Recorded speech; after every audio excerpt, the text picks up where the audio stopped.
ರಾಜ್ಯದ ಕೆಲವು ತಾಲೂಕಿನಲ್ಲಿ ವರ್ಷಕ್ಕೊಂದೆರಡು ಸರ್ಕಾರಿ ಶಾಲೆಗಳು ಮುಚ್ಚುತ್ತಿವೆ. ಪ್ರತಿ ಸಲ ಪ್ರಯಾಣದಲ್ಲಿ ದುಸ್ಥಿತಿಯಲ್ಲಿ ಕಾಣುವ ಕೆಲವೊಂದು ಸರ್ಕಾರಿ ಶಾಲೆಗಳು ಎಂಥವರನ್ನು ಮರುಗುವಂತೆ ಮಾಡುತ್ತದೆ. ಕಾರಣ ಸ್ಪಷ್ಟ: ಮಕ್ಕಳ ದಾಖಲಾತಿ ಇಲ್ಲ ಮತ್ತು ಇನ್ನು ಅನೇಕ ಹತ್ತಾರು ಕಾರಣಗಳು. ದುಸ್ಥಿತಿಯ ಶಾಲೆಯ ಆವರಣ ಪ್ರವೇಶಿಸಿದಾಗ ಆಗುವ ಸಂಕಟಗಳು ಹೇಳತೀರದು. ಲಕ್ಷಗಟ್ಟಲೆ ಬೆಲೆ ಬಾಳುವ ಶಾಲೆಯ ಆಸ್ತಿ, ಕಟ್ಟಡ ಇವೆಲ್ಲವೂ ಅನಾಥವಾಗಿ ಬಿದ್ದಿರುವುದನ್ನು ಕಂಡು ಮರುಗಿದ್ದು ಸತ್ಯ.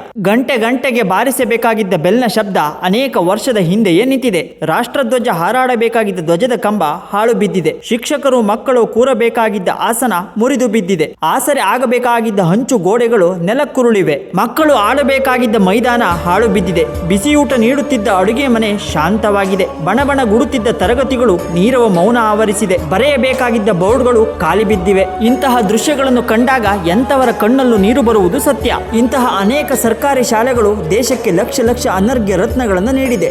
ಆದರೆ ಇಂದು ಅದೇ ಶಾಲೆಗಳ ಸ್ಥಿತಿ ಹೇಳತೀರದು. ಈಗಾಗಲೇ ಸರ್ಕಾರಿ ಶಾಲೆಗಳ ದಾಖಲಾತಿ ಸಂಖ್ಯೆ ಅಪಾರವಾಗಿ ಇಳಿದಿದೆ. 100ರ ಸಂಖ್ಯೆಯಲ್ಲಿದ್ದ ಮಕ್ಕಳು 10 ಸಂಖ್ಯೆಗೆ ಇಳಿದು 100 ಶಾಲೆಗಳು ಬಾಗಿಲು ಮುಚ್ಚಲಿಕ್ಕೆ ಕಾಯುತ್ತಿವೆ. ಆದರೆ ಹೆಮ್ಮೆ ಎಂದರೆ ಅನೇಕ ಶಾಲೆಗಳು ದಾಖಲಾತಿ ಮಟ್ಟದಲ್ಲಿ ಸರತಿ ಸಾಲಿನಲ್ಲಿ ನಿಂತು ದಾಖಲಾತಿ ಮಾಡುತ್ತಿದ್ದಾರೆ. ಸರ್ಕಾರ ಮನಸ್ಸು ಮಾಡಿದರೆ ಎಲ್ಲವೂ ಸಾಧ್ಯ. ದುಸ್ಥಿತಿಯಲ್ಲಿರುವ ಇಂತಹ ಶಾಲೆಗಳನ್ನು ಸರ್ಕಾರ ಮತ್ತು 10 ಮನಸ್ಸುಗಳು ಶಾಲೆಗಳನ್ನು ದತ್ತು ತೆಗೆದುಕೊಂಡು ಶಾಲೆಯನ್ನು ಅಭಿವೃದ್ಧಿ ಮಾಡಲಿ. ನಮ್ಮ ಊರಿನ ಶಾಲೆಗಳ ಅಭಿವೃದ್ಧಿ ನಮ್ಮ ಕೈನಲ್ಲಿಯೇ ಇದೆ.